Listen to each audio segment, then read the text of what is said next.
Olá, pessoal, tudo bem? Boa tarde a todos. Estão me ouvindo, me vendo bem? Me confirmem, por gentileza, tá bom? Dá para ver e ouvir bem? Nazaré já comentou aqui que dá, né, Nazaré? Tatiana, ótimo, perfeito. Neide também, pronto. Show de bola.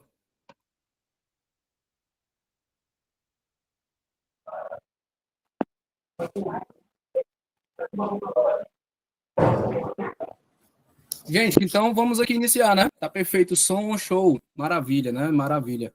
Gente, primeiro me apresentar para vocês, tá certo? Deixa eu só ver aqui se está tudo ok para mim. Pronto, tá. Me apresentar primeiramente para vocês. Inicialmente, pessoal, é um prazer estar aqui com vocês, tá bom? Eu sou o professor Gabriel Correia, professor já com experiência aí no ramo dos concursos, né, nas seleções. Posso citar aqui, por exemplo, Caucaia, São Gonçalo do Amarante, Guaiúba, né, e tantos outros aí que a gente tanto já auxiliou em seleção de professores, de gestores, em concurso, enfim. Caucaia, a gente teve muitos alunos, né, que passaram por mim e por tantos outros colegas, né, professores também que tiveram aí a aprovação. A gente quer que a galera do IB também sejam aí os próximos aprovados, né? Então, sou o professor Gabriel Corrêa, formado aí na parte das licenciaturas, né, em pedagogia e letras, tá bom? Tenho um mestrado em humanidades pela Unilab, gestão escolar. Eu sempre falo só inicialmente essa parte do currículo para vocês saberem onde é que vocês estão pisando também, assim como eu sei que eu estou pisando aqui nos melhores professores do estado do Ceará, tá bom? Gente, tem uma apresentação para vocês aqui que a gente vai transmitir, tá certo? Falando sobre a nossa PND, tá bom? Professor Gabriel, o que é inicialmente que eu preciso saber da PND, né? Primeiramente, dizer para vocês, gente, que só em vocês estarem aqui comigo, vocês já estão partindo, assim, muito além de muitos que estão por aí, sem estudar, sem querer saber. Não, é só mais uma seleção, um concurso, uma burocracia. Não é isso. É a oportunidade que vocês precisam aí ter para esse ano de 2025, tá bom? E o IB saindo aí na frente, preparando um curso totalmente completo para vocês. Então, vou dar uma lida aqui para vocês no slide que a gente preparou, tá bom? Nós temos aí saindo a Prova Nacional Docente, né? Saindo o edital da PND, que é uma novidade, né? Uma novidade que vocês vão ter essa oportunidade que eu não tive, né? Não tive aí enquanto estava estudando para concursos, né? Passei aqui no de Fortaleza, mas quem dera tivesse uma PND no tempo também, né? Para facilitar o andamento, tá bom? Então a banca vai ser o INEP, né? Taxas aí da inscrição R$ 85,00, as inscrições abrem do dia 14 ao dia 25 de julho, tá bom? Então, aí na outra semana, praticamente, iniciam as inscrições, tá bom? E a prova é só em outubro, dia 26 de outubro, que vai aí ser disponibilizado em todo o Brasil. Aproveitando, né, dizer para vocês que eu recebo muitas dúvidas relacionadas a professor Gabriel, eu ouço muito falar sobre PND e sobre CNU. É a mesma coisa? Não é, pessoal, tá certo? A PND, certo? É a Prova Nacional Docente, que visa foco exclusivo em professores, né? Então, vocês aí das diversas áreas vão ser contemplados pela PND, sobre essa Prova Nacional Docente, que é um programa aí do projeto Mais Professores, né? Que visa ter tanto um concurso baseado nas licenciaturas, quanto formas de seleções de muitos municípios. Eu digo para vocês que é o seguinte, eu acho que o governo entendeu que o negócio realmente estava meio bagunçado, relacionado aí às seleções, etc., né? E aí decidiu unificar, né, essa seleção de professores, misturando ali também com a oportunidade de concurso público. Lembrando que tanto municípios quanto estados, eles têm certa autonomia de dizer se vão aderir à PND, e já vários, né, estão aí aderindo à PND, mas somente a PND, ou a PND sendo um dos processos que vão estar dentro desse município. Então, a PND pode ser a primeira fase em um município e o município querer uma segunda fase. E a segunda fase pode ser uma redação, pode ser uma prova didática, né, ou prática, como você bem entender, certo? Então, entendam, pessoal, que sempre será lucro você tentar a Prova Nacional Docente. Sempre. Por quê? Porque, mesmo que você não seja um exemplo, né? Gabriel, eu queria muito que meu município aderisse esse ano, vixe, mas não aderiu. Mas se ele vai aderir próximo ano, tu já está no banco, entendeu? Então, tu não precisa fazer uma nova prova nacional docente, porque você já está no banco e você pode concorrer a esse município aí mais pertinho de você, enfim, ou aquele de sua preferência em outra localidade. Então, eu só vejo coisas boas relacionadas à prova nacional docente. Tá bom, pessoal? E como eu fiz a comparação, né, entre PND e CNU. O CNU, nesse caso, é o Concurso Nacional Unificado, que também, né, está aí, eu não lembro se está aberto as inscrições já, mas que está aí em destaque, tá certo? Ele é mais voltado para cargos técnicos, tá certo? Então, assim, o foco não é professor nesse caso, né? O foco não seria professores no CNU. Tem vagas para pedagogos e técnicos em assuntos educacionais, mas não necessariamente aí para a área da licenciatura em específico, tá bom? As listagens, elas estão saindo e alguns já divulgaram uma pré-listagem, viu? Uma pré-listagem sobre os que vão aderir, né? Eu sempre dizia, em lives que eu abria também, pessoal, relacionado a isso, concursos em municípios, na verdade, que estão há muito tempo, né, sem ter e tudo mais, grande parte aderiram. Por exemplo, Paraipaba, né? Paraipaba é um exemplo aí de que vai estar na lista, né, dos que vão aderir e tantos outros. Depois eu passo para vocês um pouco mais sobre essas listas, tá bom? Pronto, a gente está no próximo slide aqui falando das duas turmas, né? Pessoal, a PND, nós temos duas, em resumo aqui, duas sequências, né? A parte geral e a parte específica, tá bom? Professor, o que seria a parte geral? É o que vai cair para todo mundo, pessoal, certo? É a formação geral docente, tá bom? Quando você fez o concurso aí, ou você que já conhece, né, enfim, como é que funciona o concurso, sempre tem a parte geral e sempre tem a parte específica. Todo concurso é assim, né? Parte mais específica. Inclusive, a parte mais específica nos municípios vale, às vezes, peso 2, né? Aquele negócio todo, certo? Na nossa PND, pessoal, também vai ter a parte geral. A parte geral é aquela voltada para todos nós das licenciaturas, tá bom? Que aí vai envolver alguns conteúdos que eu também vou mostrar para vocês. Volta só um pouquinho o slide. Eu acho que tinha lá, né? Pronto. Nós temos ali alguns, tá pequenininho, pessoal, mas nós temos, por exemplo, filosofia da educação, nós vamos ter aqui a parte mais didática, enfim, são vários temas, se eu não me engano, ali são, acho que uns 24, né? 24 temas, se eu não me engano, na parte geral, certo? E que vai cair para todo mundo, tá bom?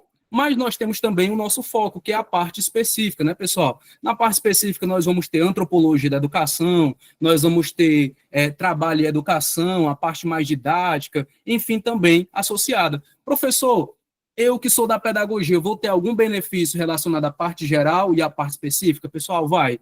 Muita coisa da parte específica, ela condiz com a parte geral e vice-versa, tá bom? Certo? Conteúdos aí como português, matemática, história, geografia e tudo mais, pessoal, esse não é o foco da PND, tá certo? O foco da PND é parte geral, que é tudo isso ali que tá, eu vou depois colocar para vocês, certo? Também, o que a gente vai trabalhar na parte geral, certo? Mas ele é muito generalizado a todo mundo. A parte geral, pessoal, ele fala principalmente sobre a área da educação como um todo, tá certo? Principalmente como estudos de caso, tá bom? Ele traz a rotina da sala de aula na parte geral, ele traz ali alguma situação, objetos de estudo relacionados à vivência dos professores em geral. E na parte específica, a visão específica do pedagogo, certo? Relacionado a quê, professor Gabriel? Relacionado ao Estatuto da Criança e Adolescente, relacionado a leis, né? A questão dos filósofos da educação, dos sociólogos da educação, entendeu? Então, aí já vai voltado mais para a parte mais específica, tá bom?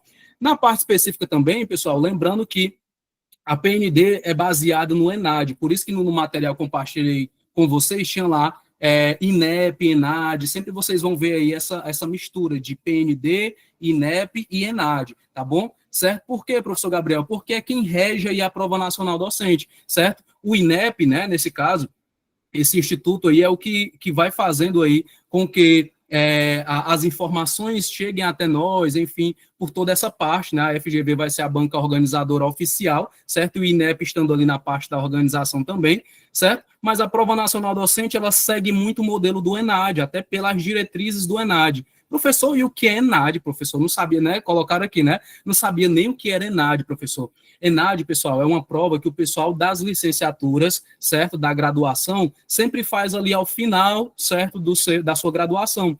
de algumas faculdades, né? Sai a lista ali dos nomes das pessoas, e aí tem essa prova para biologia, para pedagogia, para matemática, para sociologia, para todo mundo que está finalizando a sua graduação, tá certo? Então, nesse caso, o ENAD, ele é essa prova, né? Esse exame que é feito, certo? É um estilo do Enem, né? A gente sempre diz isso. Mas tem a PND vai seguir mais ou menos as diretrizes, na verdade, vai seguir as diretrizes do ENAD, tá bom? Que, inclusive, já foram colocadas para vocês. E aqui, meus queridões, nós temos, certo? A parte aí comum a todas as áreas, como eu disse para vocês, né?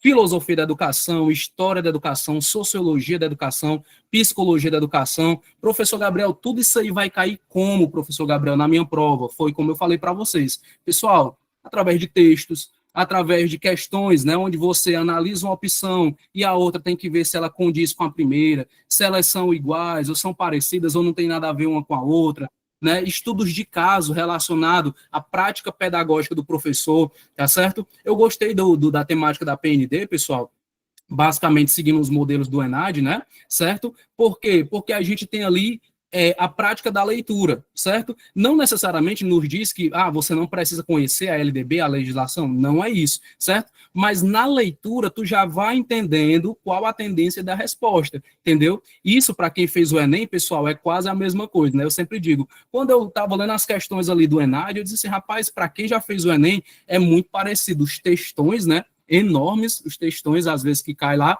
certo? E aí você, quando chegar ao final, você, então eu tenho que retirar do texto a informação, eu tenho que inferir do texto aquela informação, certo? Então, mais uma vez, né, nós temos aqui educação especial que está em alta, né, pessoal? Inclusive, meus queridões, trouxe até aqui para demonstrar para vocês, o professor de vocês gosta demais da educação especial, né, meu chapeuzinho aqui, sou professor de educação especial também, né, a parte da educação, inclusive, não sei se tem professores do AE aqui também, né, sempre eu coloco meu chapéu aqui para demonstrar nas minhas aulas essa causa, né, essa causa muito importante e que, além de estar na nossa sala de aula, também vai cair tanto inclusão quanto educação especial na nossa prova nacional docente. Então, esteja preparado para isso, tá certo? Pode passar.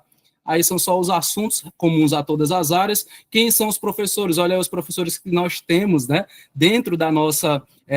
deixa eu ver aqui, terminei há muito tempo, não lembro dessa prova. Essa prova é nova, viu? A prova nacional docente é nova. Exclusiva aí do ano de 2025, né? Proposta do Camilo Santana, que é o nosso ministro da Educação. Então, nós temos aí a professora Josiane, o professor Bruno Marques, eu, né?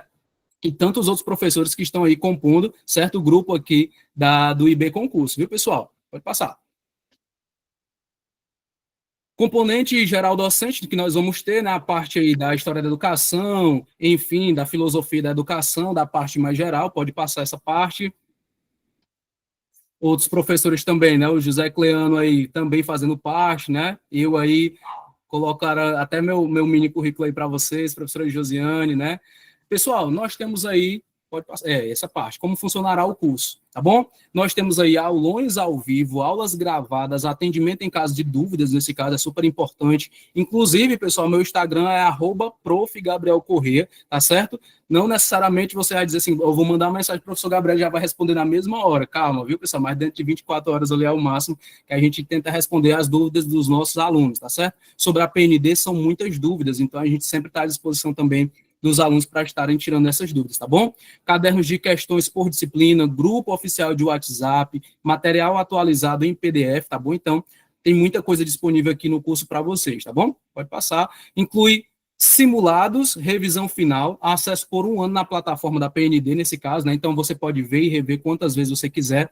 A prova nacional docente, pessoal, vai ter aí uma validade de banco, né? Durante 3 anos, tá bom? Então, você que fez esse ano também, né, pode usar a sua nota no decorrer dos próximos anos. Não é necessariamente todo ano ficar fazendo a PND. Tá vendo como é uma oportunidade boa, né? Uma oportunidade maravilhosa por conta disso, principalmente, tá certo? Então, quem gastar suas energias esse ano, próximos anos aí, você só vai fazer realmente próximos anos se você quiser melhorar a sua classificação, sua nota, etc, né, pessoal? Mas, certo, esse banco ele tem validade aí por 3 anos, tem muito tempo, né?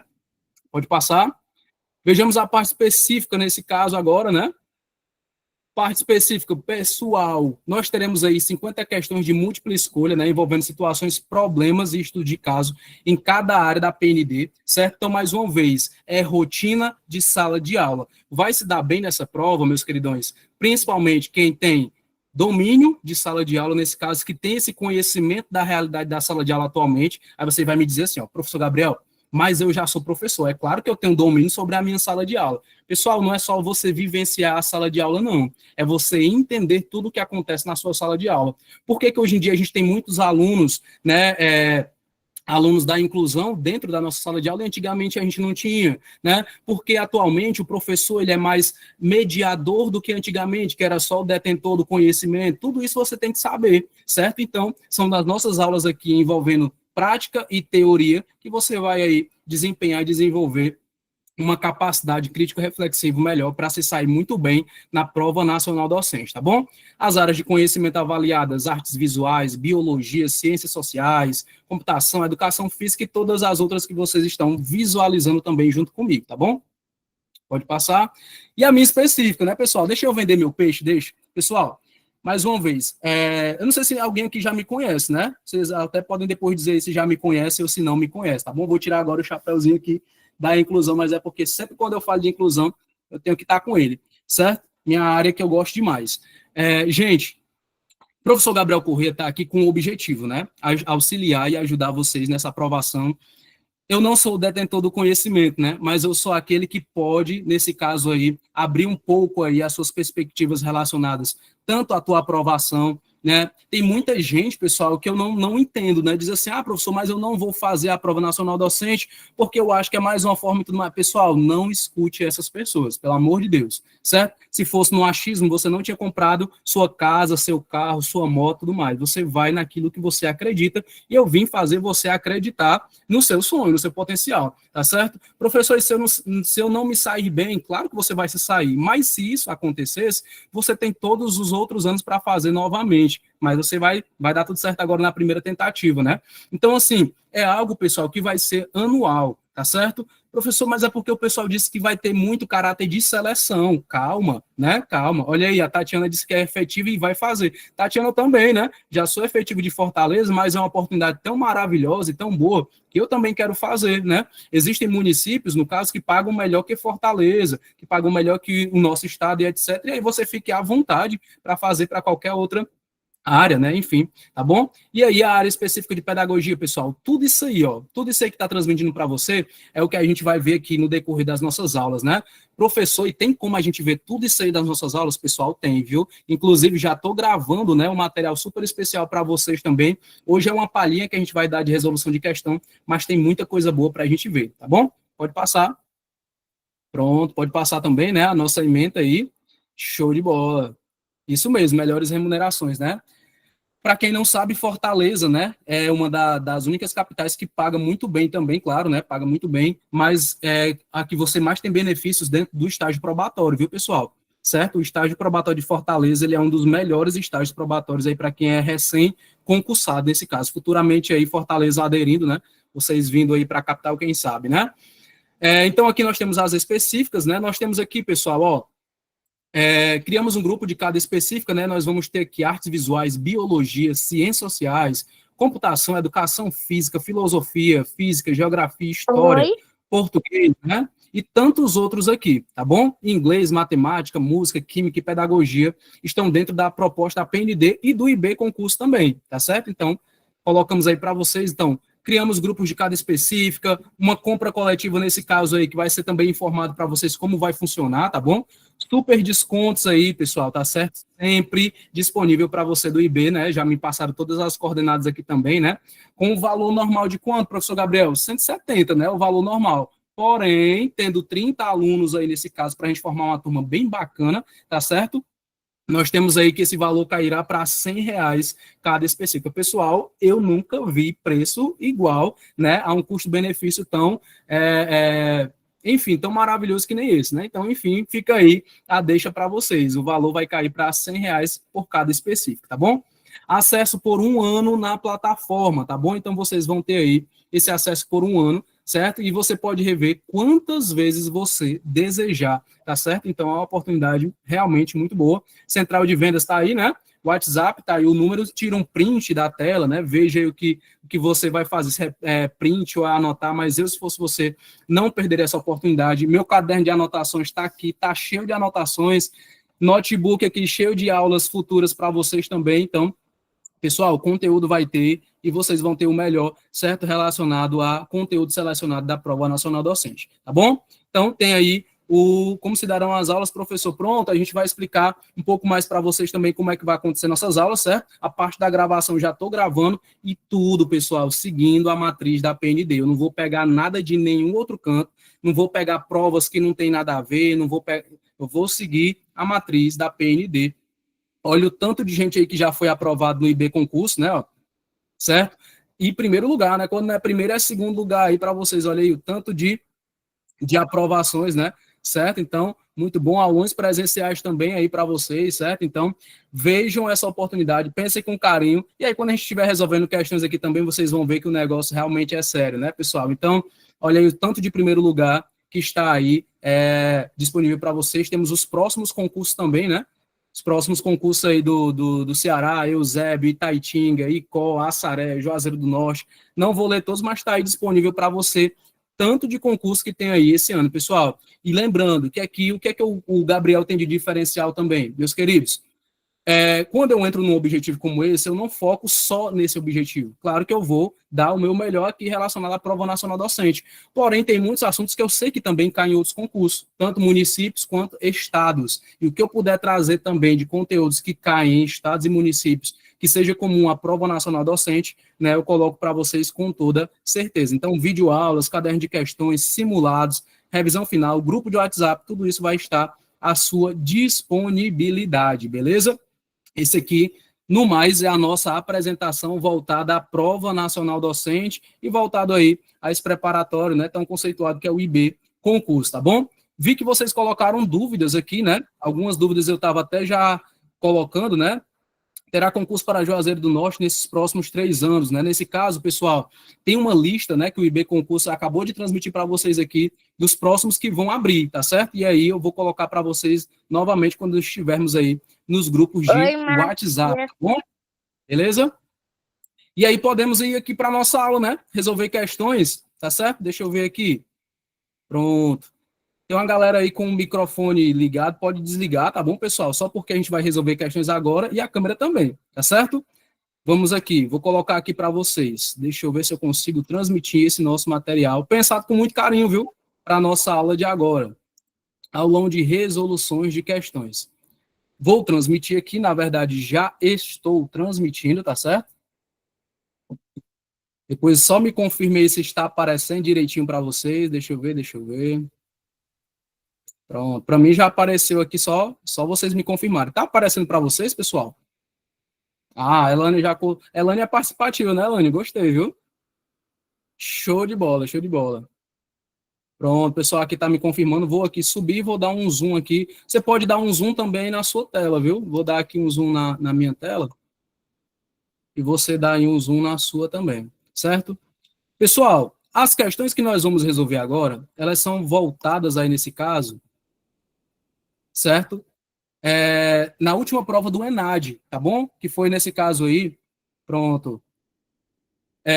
Na prova de 2021, na verdade. Aqui já saiu o gabarito, né? Aqui já está disponível para vocês, tá bom? Então, nós vamos resolver aqui algumas questões relacionadas a esse modelo, certo? Que provavelmente a Prova Nacional Docente seguirá.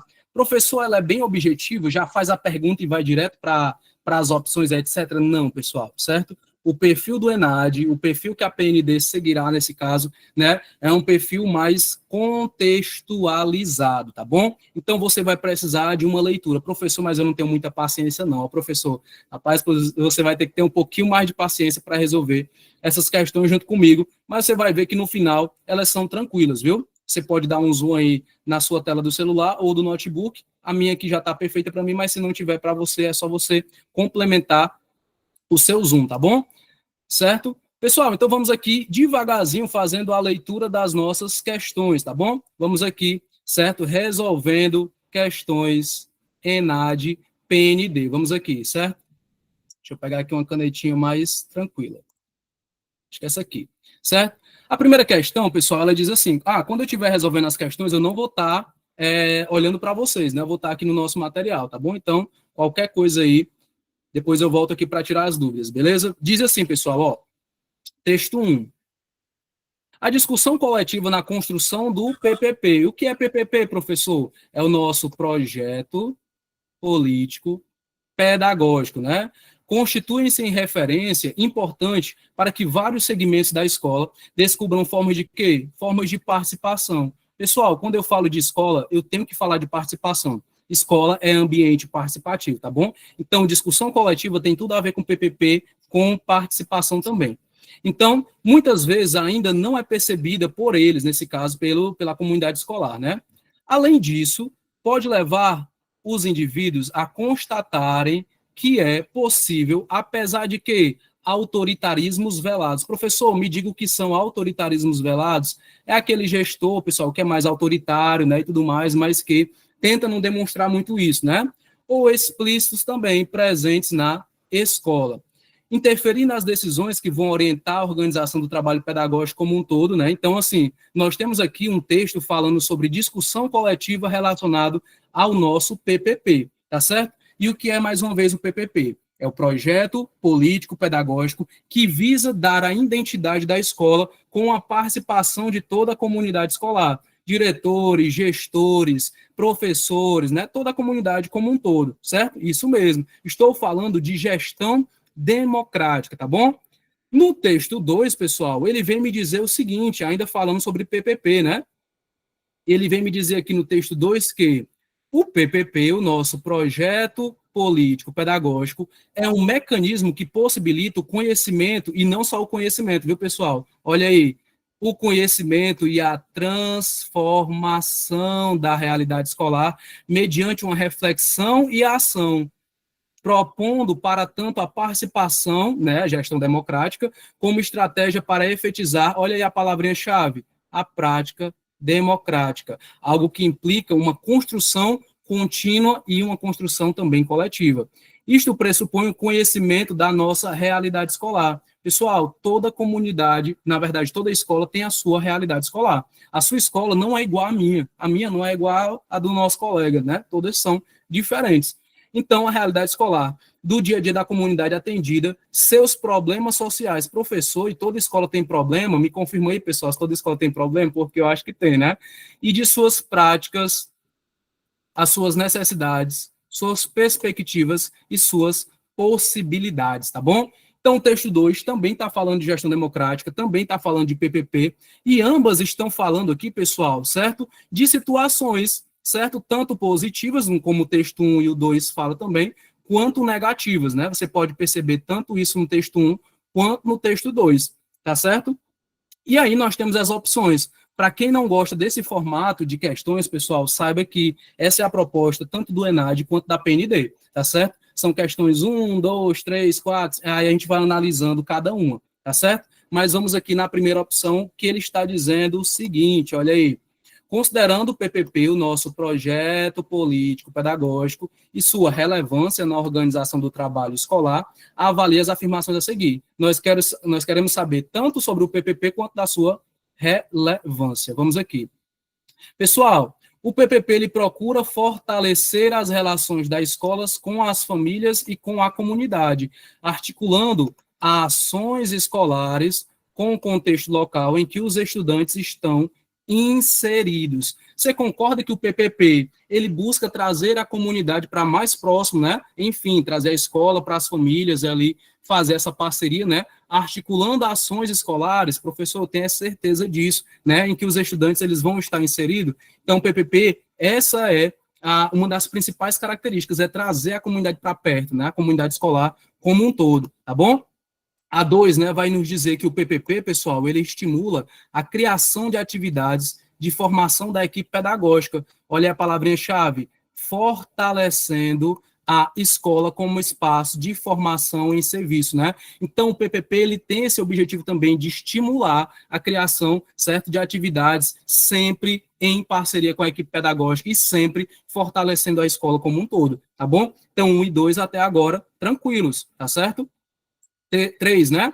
O PPP ele propõe ações para interferir na escola como um todo. Nesse caso, ele vai agir como um todo na escola, né? Vai agir aonde, professor Gabriel? Me diga aí, olha aí, pessoal. Vai agir na organização escolar, vai agir aqui na formação do trabalho pedagógico, vai agir na avaliação do desempenho e em todos os envolvidos. PPP age em toda parte, professor Gabriel. PPP, ele age em toda parte da escola. É a identidade, né? É a certidão de nascimento da escola, muito provavelmente aí como uma definição mais completa, tá bom? Então, 1, 2 e 3, tranquilo, né? Quando eu vou para 4, pessoal, aí eu já vejo aqui um negócio, ó, que a 4 diz assim, ó, o PPP ele é elaborado conjuntamente, tá certo? Tá. Por toda a comunidade escolar, tá certo, professor? Tá. E implementado pelos dirigentes da escola. Professor, estava tão bonito, ó, professor. Só que quando ele diz implementado pelos dirigentes da escola, eu digo uma coisa para você, né? A gente falou o quê? De gestão democrática, gestão participativa. E quando eu digo que ele é só implementado pelos dirigentes da escola, eu estou limitando o PPP a uma única pessoa ou a 2 ou 3 pessoas da gestão, né, pessoal? Então, nesse caso, eu acabo tendo essa opção, né, que no caso seria a 4ª opção, como incorreta, né? Não é somente, né, implementado pelos dirigentes da escola, mas por toda a comunidade escolar, é participativo, né? Enfim, tá bom? Então, nesse caso aqui, a 1, 2 e 3, a gente marcou correto, né? 1, 2 e 3, ó. Vamos ver qual dessas aqui nós temos a opção de 1, 2 e 3. Tá aqui, pessoal, as opções para vocês, ó. 1, 2 e 3, opçãozinha aqui, ó. Letra D é o gabarito da nossa primeira questão. Vocês gostaram? Vocês entenderam, pessoal? Tranquilo? Tranquilo, fácil, professor? Não, professor, tá muito fácil, né? Bora para uma mais difícil, certo? Vocês querem uma mais difícil? Bora. Gestão democrática, vocês já entenderam, vocês já estão afiados, né? Bora para a próxima. Segunda questão. Segunda questãozinha aqui. Deixa eu só parabenizar vocês por uma coisa, pessoal, certo? Em pleno sábado, 4 e quanto, hein? 4h34 aqui no meu, certo? Vocês estudando aqui, é verdade isso, certo? Pessoal, parabéns, viu? Muita gente aí tá nas suas praias, né? Tá aí fazendo qualquer outra coisa, menos estudando, e vocês estão saindo na frente. Então, parabéns aí para vocês que se dedicam. E eu digo uma coisa para vocês, os estudos, eles devolvem, viu? Estudo devolve, né? Então, desejo muita devolução aí dos estudos para vocês, viu? Muita coisa boa. Tá certo? Então, parabéns aí para quem está focado no seu objetivo. Bora para a segunda questão? Professor Gabriel, aquela primeira gestão democrática estava prevista no edital? Tava. Assim como essa daqui também está, ó. Avaliação da aprendizagem, viu? Então, vamos lá.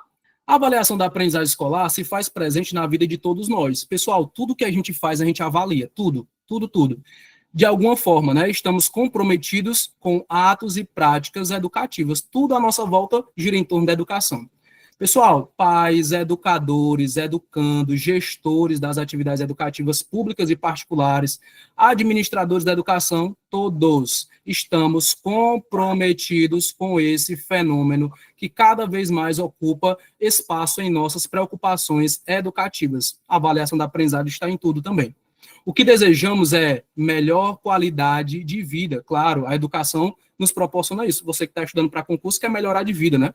No caso desse texto, compreendo e exponho que a avaliação da aprendizagem como um recurso pedagógico útil, pessoal, certo? E necessário para auxiliar cada educador e cada educando na busca e na construção de si mesmo e do seu melhor para a sua vida. Vamos falar aqui de avaliação num contexto geral? Por exemplo, pessoal, se você, por exemplo, vai ao mercado, né, fazer suas compras lá, e você percebe que tem produtos que são melhores do que o outro, né, custo-benefício melhor, você fez uma avaliação. Se você vai entrar na sala de aula e pega uma turma nova, né, primeira vez, tudo mais, naquela turma, você faz uma avaliação daquela turma, né, uma avaliação diagnóstica, seja formativa, enfim, né, tem gente que já começa passando prova, né, já vai mais para avaliação somativa, então vai de cada pessoa. Mas tudo na nossa vida é feito uma avaliação, certo? Eu, ao final dessa aula, eu vou fazer a minha avaliação. Rapaz, será que eu dei uma aula muito boa para eles? Ou foi uma aula que eu poderia melhorar alguma coisa? Será que essa turma aqui, certo? Ela gostou desse tópico, dessa parte? Pessoal, tudo na nossa vida envolve avaliação. E quem dirá, no caso, na educação? Tudo é avaliação. Tudo é avaliação. Tá bom? Vamos voltar aqui para a parte, né? Lucchesi que afirmou isso, tá bom? Lucchesi, Cipriano Lucchesi. Acerca da avaliação da aprendizagem, vamos aqui, né? O que é que eu quero saber? Acerca da avaliação da aprendizagem, avalie as acessões a seguir e a relação proposta entre elas. Bora aqui, pessoal, devagarzinho, tá certo? Professor, também não gosto desse estilo de questão. Pessoal, infelizmente, não tem querer, não. Eu também não dou muito valor, não. Eu gosto daquela que você vai e marca, né? Mas se não tem tanto essas opções, a gente tem que se adaptar. Bora aqui comigo, me ajude aqui. Ela diz assim na primeira, ó, para processar a avaliação da aprendizagem, o educador necessita dispor-se a acolher o que está acontecendo, certo? Podendo ter alguma expectativa em relação aos possíveis resultados de sua atividade. Deixa eu resumir o que foi que ele falou aqui nessa primeira. Ele quis dizer para você assim, pessoal, certo? Que se você entra no quinto ano e você pega ali 3 meninos, ou 4 ou 5 que não sabem ler, tá certo? Aí você vai dizer assim, Gabriel, no quinto ano é impossível ter alunos que não sabem ler. Pessoal, é impossível, hein? Será, hein, pessoal? Não me diga não, não me diga não, né? Mas existe essa possibilidade. Só que eu sou professor de SAEB, de SPAES, né? Todo mundo sabe aqui o que é o SAEB e SPAES, né, pessoal? SAEB nós temos aí a nível nacional, né? Essa parte aí que avalia os meninos, né? Na parte nacional, certo? E o SPAES que avalia os meninos na parte estadual, certo? Nós temos aí como sistema permanente de avaliação da educação básica o nosso SPAES e o SAEB voltado mais a nível federal, a nível nacional, certo? E o que é que eles querem, professor? Eles querem resultado, pessoal, certo? O SAEB e o SPAES é uma prova que vem dos governos, avaliações externas, que vem para medir o resultado dos alunos. Só que, às vezes, eles acabam medindo não só o resultado dos alunos, às vezes é o da Paula aqui também, da Neide, né, Neide? Certo? É o nosso, pessoal, certo? Quando sai o resultado do SAEB e do SPAES, muitas vezes não sai o resultado só do aluno, não. É do professor, né? Não é não, pessoal? A responsabilidade, às vezes, o gestor chama você para conversar, né? Professor, é porque o resultado não foi muito bom, professor, né? A gente tem que melhorar essa turma, isso e aquilo. Às vezes acaba caindo para nós, que somos os responsáveis pela turma, certo? Isso é avaliação da aprendizagem, professor? Também, certo? É uma forma de avaliar. Então, na primeira, ele está te dizendo, ó, para processar a avaliação da aprendizagem, né, o educador necessita dispor a acolher, você tem que acolher o que está acontecendo. Se você tem alunos que eles não sabem ler no quinto ano ainda, né, você tem que acolhê-los, né, nesse caso aqui que está dizendo, e aí ter alguma expectativa também em relação a isso, né? Aos possíveis resultados que esse aluno ele pode te proporcionar, ele pode te oferecer, certo? Então, isso aí estaria resumido na primeira opção, certo? Na primeira afirmativa.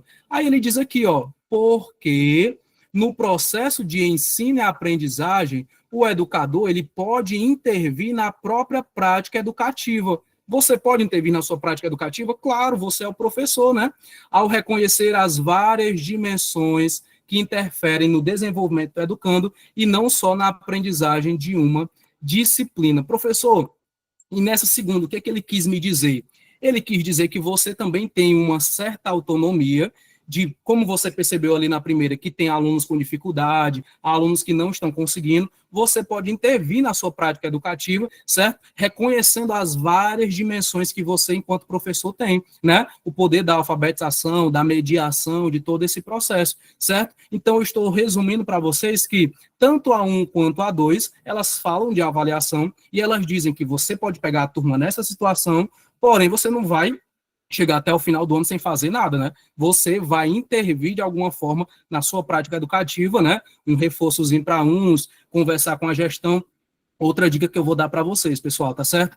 Não tomem todos os desafios da sala de aula para você, não. Você tem gestão, compartilha com a gestão, tá certo? Olha, preciso de um reforço para os meus alunos. Ah, professor, mas não vai ser ouvido, não vai ser... Faça a sua parte, diga a sua situação. Para depois não chegar no final do ano, tem professor que faz isso, chega o final do ano, meus alunos não sabem ler, não. Poxa, você veio me dizer isso agora, né, e tudo mais, por que você não me disse lá no começo, né? Então, vocês têm essas definições. Pessoal, então, resumindo tudo, né? A primeira falou sobre um assunto e a segunda ela falou sobre a mesma coisa ou mudou de assunto, pessoal? Ela falou da mesma coisa, ela deu uma continuidade, né? Você pega a turma sim, certo? Mas você pode mudar essa turma também, né? Você pode mudar as suas práticas, né? Então, uma está justificando a outra de alguma forma, tá bom? E é justamente o que a nossa questão está pedindo, tá certo? A nossa questão ela vem dizer assim, ó, acerca dessas asserções, pessoal, assinale a opção correta. Uma das coisas que eu já vou dizer como dica para vocês também é que a maioria das perguntas são pedindo a correta, viu? Se vocês pegaram outras bancas aí antigas, né, que é a incorreta, o exceto, tal coisa, o ENAD foca muito na correta, tá bom, pessoal? Quase nunca na incorreta. Então vamos aqui, né? Primeiro, As acessões 1 e 2, pessoal, elas são proposições verdadeiras, e a 2 ela é uma justificativa correta da 1. A B vai dizer o contrário, né, praticamente. A 2, 1 e 2 são verdadeiras, mas a 2 não é uma justificativa correta da 1. A C, a 1 é verdadeira e a 2 é falsa. Nesse caso aqui, a D, a 1 é falsa e a 2 é verdadeira, e 1 e 2 são falsos, segundo a letra E. E vocês já estão aí dizendo o gabarito, não é? Vocês são uma turma boa, viu? Gosto dessa turma. Turma esperta. Pessoal, a 1 e a 2, elas são proposições verdadeiras, tá bom? E a 2, ela acaba sendo uma justificativa correta da primeira, tá certo? Ela é uma complementação, certo? Nesse caso aí, olha aí, tive um pouco de dúvida, mas marquei a correta, muito bem, certo? Então, nesse caso aí, segunda questão também, nesse caso aí, já temos a alternativa letra A, tá bom? Tranquilo? Pessoal, gestão democrática e avaliação da aprendizagem.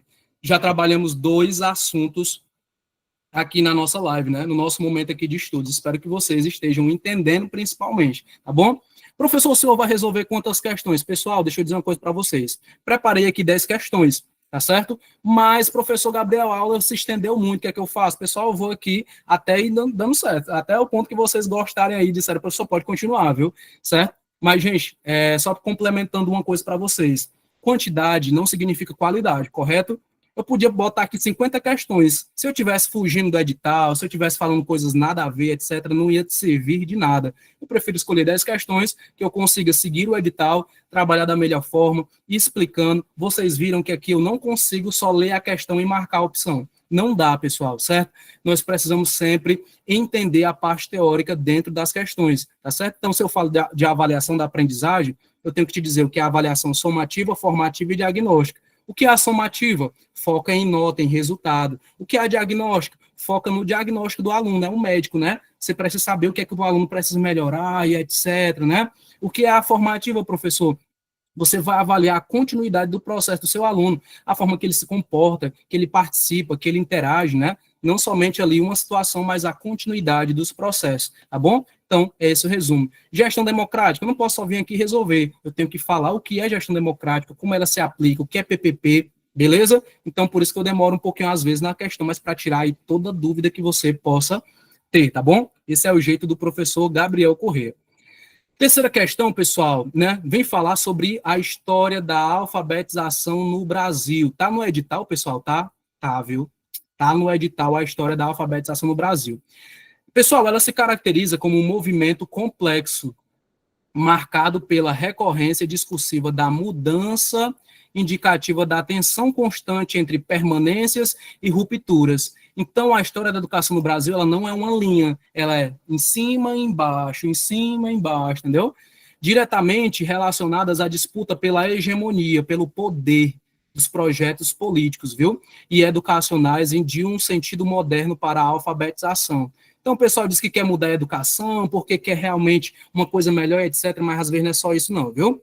Como resultado dessas disputas, em cada momento histórico, fundou-se uma nova tradição, que, comportando temporalidades múltiplas, era e é, ao mesmo tempo, velha, porque constituída de que a antecedeu, e nova porque, diferente daquela a constitutiva de que a sucedeu, ela sucederá, nesse caso, mesmo quando os defensores da nova tradição sustentam ter rompido definitivamente a velha tradição. Professor, esse texto é tão confuso, né? Eu também achei, viu, pessoal? Mas deixa eu resumir ele para você. Toda vez que você não entender, eu sou pago é para isso mesmo, para resumir aqui, para mastigar para você, tá certo? Então vamos lá, vou mastigar aqui para você. Esse texto ele fala sobre a história da educação no Brasil e os processos de altos e baixos da educação brasileira, né, Tatiana? Bem confuso, né? Mas ele está só dizendo que toda nova metodologia, Tatiana, para a educação, ela vai se tornar velha. No final, ele só quis te dizer isso. Quando ele fala nova, velha, né, isso, aquilo, tudo que é novo, ele um dia vai se tornar velho, não é não? Vocês concordam comigo? Certo? Essa forma da gente trabalhar aqui, daqui a 10 anos, eu não posso estar ensinando vocês do mesmo jeito. Ela pode mudar, ela pode sofrer alterações. A LDB, todo ano muda, né, gente? Todo ano muda, certo? E tem gente estudando pela LDB de 2019, 2020, 2021. Pessoal, a LDB todo ano muda, tá certo? Mas vamos lá. Então foi isso que ele quis dizer para você, que a educação ela tem altos e baixos e que ela vai mudando. O que é novo para a gente hoje, ele pode daqui a algum tempo se tornar velho, tá bom? Isso foi a abordagem dessa leitura em um resumo, tá bom? E falou também que a educação no processo de alfabetização, ela é uma política, pessoal, também dos poderosos, né? O que esse pessoal quer com a alfabetização no Brasil também? É só mesmo alfabetizar, hein, gente? Ou será que tem um negócio aí por trás de querer índices, de querer indicadores bons? Será que a reforma que teve na tua escola é só porque todo mundo realmente precisava? Ou é porque melhorando a qualidade da educação na tua escola, os resultados podem ser que melhore? Olha aí, né, professor? Será que é isso, professor? Também, né? Também é, tá certo, pessoal? Então, bora lá responder aqui essa questão. Ela diz assim, ó. Pessoal, o que o ENAD foca muito também, como a PND focará? Na abordagem do meu texto. Muitas vezes não é no que tu acha, tá certo? Não é no que tu acha, é no que está no texto, tá bom? Bora aqui. Avalie as acessões a seguir e a relação proposta entre eles. Os modos de pensar, agir, sentir, querer e agir dos professores alfabetizadores, eles precisam ser compreendidos em seu contexto histórico.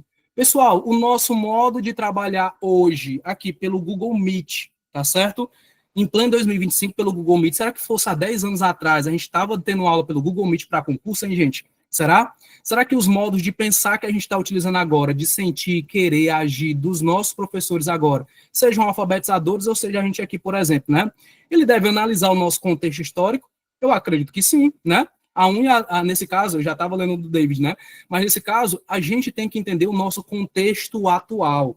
O nosso contexto atual não é igual a de 15, 20 anos atrás. É diferente, certo? A primeira, ó, tá ok, certo?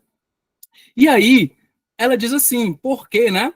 Porque é importante identificar práticas educativas que dialogam com as necessidades de aprendizagem significativas das crianças. Professor, quais são essas práticas educativas, né, que dialogam com as necessidades de aprendizagem significativa das crianças? Vamos voltar aqui um pouquinho para o texto, né?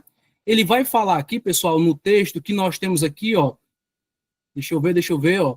Olha que ele fala aqui dessa questão da história da alfabetização, né, sobre as suas permanências e rupturas, né, de acordo com a hegemonia dos projetos políticos. Que projetos são esses? Projetos alfabetizadores, projetos aí que envolvem alfabetização e letramento, né, que aí vão ser englobados no pensamento de educação contemporânea, né, aquilo que é novo e aquilo que é velho, tá bom? Então, são esses tipos de projetos. Então, é importante eu identificar essas práticas educativas, essas formas de trabalhar do professor, que nem está na primeira, né?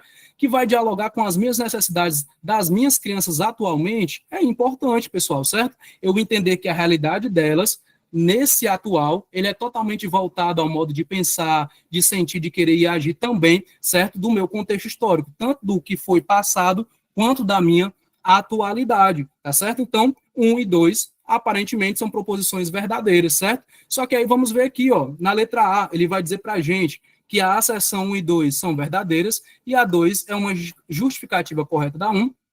A 1 e 2 são verdadeiras, mas a 2 não é justificativa correta da 1. A 1 e 2 a 1 é verdadeira e a 2 é falsa. A 1 é falsa e a 2 é verdadeira. Ou a 1 e 2 são alternativas falsas, tá certo?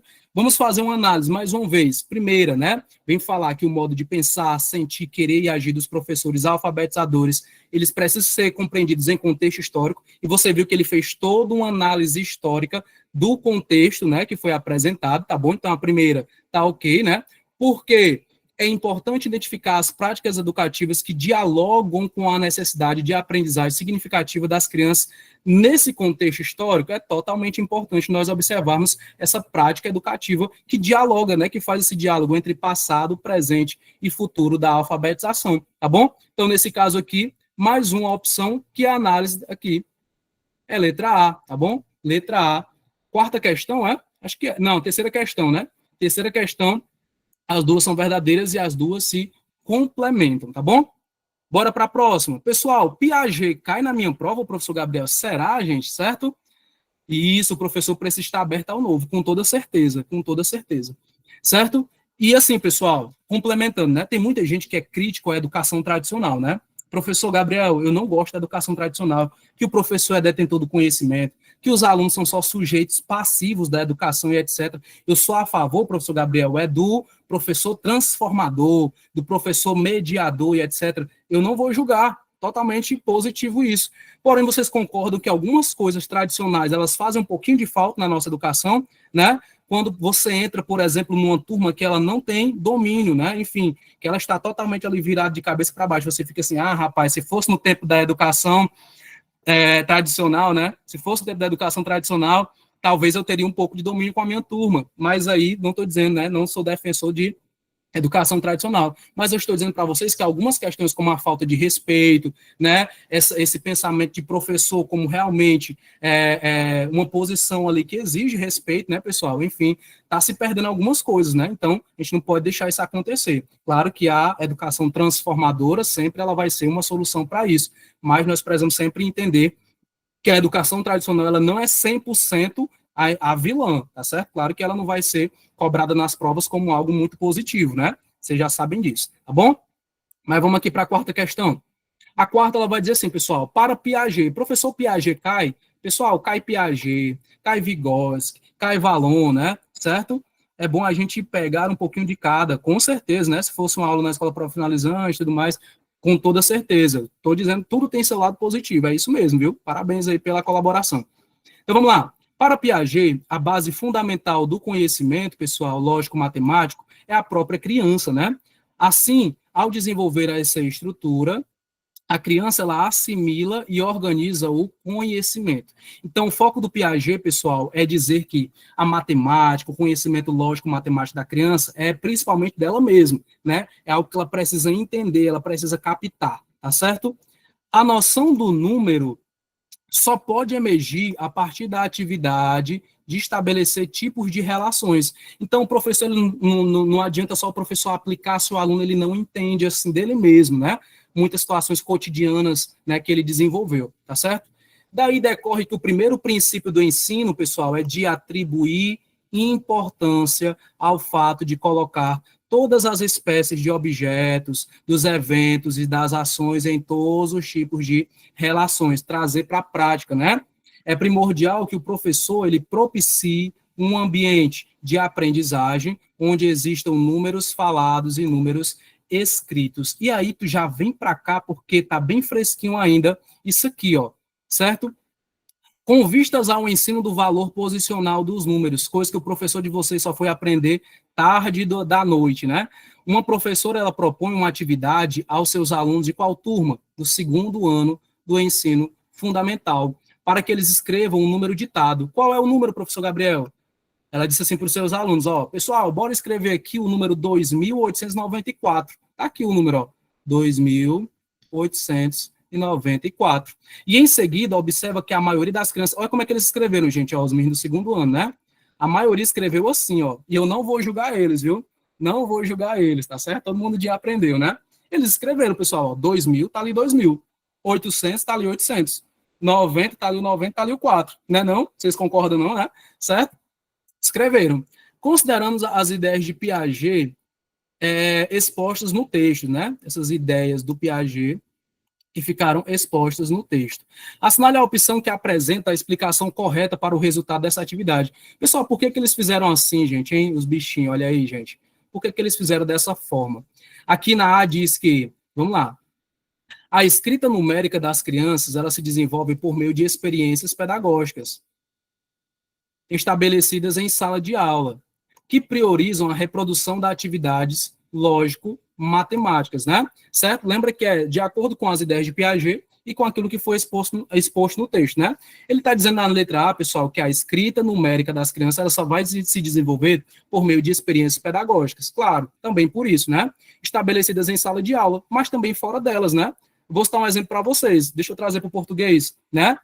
Deixa eu trazer para o português. Tem criança que ela não sabe ler. Coca-Cola, certo? Mas se passar um carro ali, um caminhão da Coca-Cola, ela já sabe que é da Coca-Cola. Por quê, pessoal? Porque a identificação dela, a hipótese que ela criou na cabecinha dela é que aquele caminhão vermelho, né, daquele jeitinho, com aquela garrafa, é da Coca-Cola. Precisa ele saber ler? Precisa não. É igual aquele meninozinho do meme, né, lendo assim, né, o jeitinho de shampoo, né? O jeitinho de shampoo e etc. Aí tem lá seda, né? Ele diz que é o quê? Shampoo, né? Porque na cabeça dele aquilo já é um shampoo, independente da marca, tá bom? Tá certo? Então, pessoal, a letra A, ela tá até bonitinha, mas ela não complementa tudo que foi, segundo a ideia de Piaget, e tudo que foi exposto no texto, tá certo? Ela poderia ser um pouco mais completa, poderíamos dizer assim, tá bom? E não somente na vivência de sala de aula, né? No cotidiano de vida também. Letra B. As crianças escrevem a partir de suas hipóteses. Vocês concordam com isso? As hipóteses, né, gente? Foi falado lá no texto, né? Assim, a escrita numérica, ela é o resultado de uma correspondência com a numeração falada, a que leva a criar notações não convencionais. No caso, essa escrita aqui, ó, certo? Então, vocês entendem que a criança, ela foi na hipótese dela. 2.000 só pode ser um 2, um 0, um 0, um 0. Ok. 800 é 800, né? Entendeu? Sendo que a gente tem na matemática também aquelas decomposições, né? Se eu não me engano, que tem que botar 8.000, 800, enfim, né? Botar um número bem quebradinho, não é isso? Então, pessoal, a letra B é justamente o pensamento, né? De Piaget, nesse caso, e o pensamento aí, certo? Relacionado à proposta do texto, tá bom? Então, a letra B, ela só é uma afirmação, né? Ela só é única para nós marcarmos aqui, ó. As crianças escrevem a partir de suas hipóteses, ok. Assim, a escrita numérica, ela é o resultado de uma correspondência com a numeração falada, ok. A professora falou, eles escreveram, o que leva a criar notações não convencionais, perfeito, que é esse jeitinho que eles escreveram aqui, tá bom? C. As crianças não perceberam a composição numérica porque a professora deveria ditar cada número individualmente, o que favoreceria a anotação correta. Se ela falasse, pessoal, mesmo pausadamente, né, eles iriam escrever provavelmente do mesmo jeito, viu? Não ia mudar muita coisa, não. Ainda mais se ela fizesse 2.000, aí eles escrever 2.000. 800, aí eles escrever 800. Então, não condiz muito com a nossa proposta, né? E a D, as crianças registraram aleatoriamente os números, ó, não foi aleatoriamente, não. Elas seguiram a ordem, só não foi, né, do jeito que a professora esperava, tá certo? Então, nesse caso aí, não foi aleatoriamente, né? Já termina por aí a letra D. E a escrita numérica, ela apresenta-se desordenada, porque as crianças nessa etapa da escolaridade ele não conseguem estabelecer qualquer relação entre número falado e escrita. Primeiro que não foi desordenado, né? Ela seguiu uma ordem também, certo? Mas no segundo ano as crianças já podem ter esse conhecimento, tá bom? Ele diz aí que nessa série aí, nessa escolaridade eles não podem, mas o SAEB, o SPAES já aborda questãozinhas desse tipo aí no segundo ano, tá certo? Então nesse caso aí a letra E também está equivocada. A mais atraente aí é que a gente marcaria letra B. Letra B de quê, gente, hein? Letra B de bem que eu avisei que era importante estudar para a PND, né? Para a Prova Nacional Docente. Tranquilo? Pessoal, tá tranquilo até aí? Me digam o que vocês estão gostando, por favor, diga aí para mim, diga nos comentários. Professor, estou entendendo. Professor, não estava entendendo, mas agora eu estou. Professor, não lhe conhecia, mas eu acho que eu tô gostando aqui do seu jeito. Pessoal, um elogio é sempre bom, viu? Crítica só se for construtivo, pelo amor de Deus, né? A Elânia disse que tá uma belezura, coisa boa. Vocês já me conheciam, não me conheciam, gente? Didática excelente, olha aí, rapaz. Tomara que o diretor aqui esteja vendo, né? Está ótimo. Show de bola, né, gente? Pessoal, eu digo que eu gosto de ensinar da forma como eu gosto de aprender, tá certo? Eu tento ser o professor que eu gostaria de ter. Pensa numa coisa chata, é você ter um professor chato, né, gente? Todo mundo aqui já teve um professor chato na vida, né? Mas vamos lá, vamos continuar, porque o foco aqui são as questões, certo? Vocês estão se saindo bem, que eu não comecei a falar da minha vida, de vez em quando eu falo da minha vida, pessoal, o professor pode voltar para as questões, tá certo, vou voltar. Mas porque a vida da gente é importante também na educação. Pessoal, quinta questão, bora lá comigo, bora lá comigo. O pedagogo, né? Sou do Maranhão e é a primeira aula que está tendo. Oh, coisa boa! Vou tirar um print depois. Pessoal, bora para a quinta. Deixa eu ver. Pode repetir o gabarito da 1 e a 2? Gabarito da 1 é letra D, gabarito da 2 é letra A, tá bom? Bora para a quinta aqui, tem gente do Maranhão aqui, galera, ó. Vamos lá. Quinta, o pedagogo deverá ser o profissional investigador, tá vendo aí, pessoal? Da educação como prática social. Então, você não é só da sala de aula, não, viu? Você é investigador da prática social, certo? Poderá investigar e criar meios de dialogar e produzir novas mediações com o mercado editorial, por meio da comunicação, as novas organizações não governamentais, que são as ONGs, né? As instituições sociais já existentes, visando criar novos espaços educativos na sociedade por meio da prática científico e pedagógica. Professor, não entendi. Diga aí para mim, mastiga aí para mim mais uma vez. Mastigo. No nosso edital da PND tem dizendo que vai cair um assunto, pessoal, relacionado à educação em ambientes não escolares, né? Educação voltada aí a outra coisa fora da escola, tá certo? Em ambientes não formais, nesse caso, tá certo? E é justamente isso que está pedindo aqui na nossa quinta. Estou seguindo o edital de vocês, viu? Estou fugindo, não, tá aqui, na quinta. Considerando o contexto apresentado, o pedagogo e seu perfil profissional, é correto afirmar que a atuação em espaços não formais, ela é o quê? Me diga aí, mais uma vez, né? Olha aí, tem gente da Bahia aqui, né? O Davi, ou o David, enfim. Pessoal, ele está dizendo aqui que você que é pedagogo, se um dia você não gostar mais da sala de aula, professor, gosto mais não, ó, tô de saco cheio de sala de aula, o que é que eu quero agora? Eu quero trabalhar num museu, eu quero trabalhar num hospital, eu quero trabalhar em uma ONG e tudo mais. Eu posso indo sendo pedagogo? Posso, pessoal? Posso ou não posso? Posso, pessoal. Se lá tiver vaga para pedagogo, se lá tiver uma proposta para o pedagogo atuar, você pode ir com a sua pedagogia, certo? Você pode ir para a sua pedagogia para esses locais. São locais que são não formais, né? Fogem aí da formalidade da escola, né?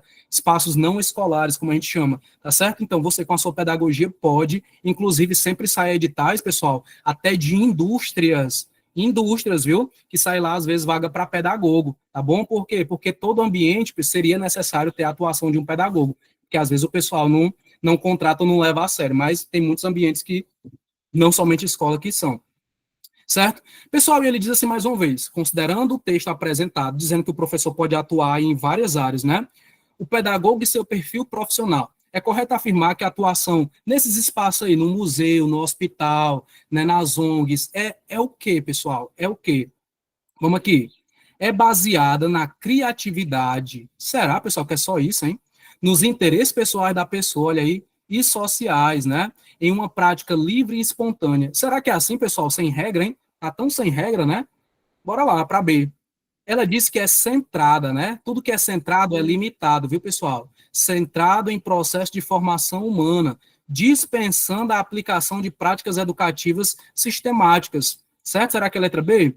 C. Ela é atenta às características e especificidades do espaço não formal, sem se prender à elaboração de planos e avaliações. Fica mais solto essa parte da educação não formal, fora da escola, é assim que ele quer dizer? Letra D, ela é pautada na realização de diagnósticos das especificidades do campo em que você está atuando, né, com o fim de restringir, que é uma palavra muito forte, né, os mecanismos metodológicos de sua prática. Tudo que eu restringo, eu limito, né? E a letra E vai dizer que ela é fundada em fatos, pessoal, em estruturas, em contextos, em situações referentes à sua prática, né? Em suas várias modalidades e manifestações para a gestão dos ambientes educativos da sociedade. Eu não vou nem dizer o gabarito, que vocês deixam perder a graça, né? Não deixam nem eu dizer. Olha aí, certo? Vocês já dizem logo a resposta, não deixam nem eu terminar. Pessoal, letra o quê, hein? Letra E, né, pessoal? Letra E, já tem gente dizendo aqui, certo? Professor, mas me diga por que é a letra E. Digo na hora. O pedagogo, que ele não está na sala de aula, ele pode atuar nesses outros espaços que eu já falei para vocês. Mas isso tem que seguir, olha ali, ó, o que está falando na letra E. Tem que ser baseada nos fatos, na necessidade, na estrutura, nos contextos em que ele está trabalhando, nas situações referentes à sua nova prática fora da sala de aula e nas suas várias modalidades, né, e manifestações. Temos quantas modalidades? Nós temos 8 modalidades na educação, né? Educação indígena, quilombola, do campo, educação tecnológica, né, a parte mais técnica, educação especial, são várias, né, pessoal? Certo? E o pedagogo pode atuar nessas áreas também, certo? Não necessariamente dentro de uma sala de aula, é justamente o que ele está falando aqui. Ambientes educativos da sociedade, tá bom? Referência da educação, olha aí, Sergipe, né? Vocês não conheço, gente, certo? Depois vão dizendo de onde é que vocês são, vocês podem colocar aí de onde é que vocês são, porque se um dia eu for viajar, eu vou procurar o Naldo, vou procurar a Paula, né? Vou procurar para ir pro lugar que vocês me indicaram, né? Certo? Assim como no Ceará, ó, eu vou receber Fortaleza, né? Eu recebo vocês aqui também, tá bom? Quixadá, Iracema, né? Olha aí, coisa boa, né? Tem gente de todo canto. Messejana, ei, Messejana é quase um país já, né? Messejana é grande demais, viu? Crato, né? Certo? Trairi, show de bola, gente. Quixadá, certo? Gente, de vez em quando eu faço essas perguntas, não é quebrando aqui a continuidade da aula, não, mas é porque eu preciso conhecer vocês, né?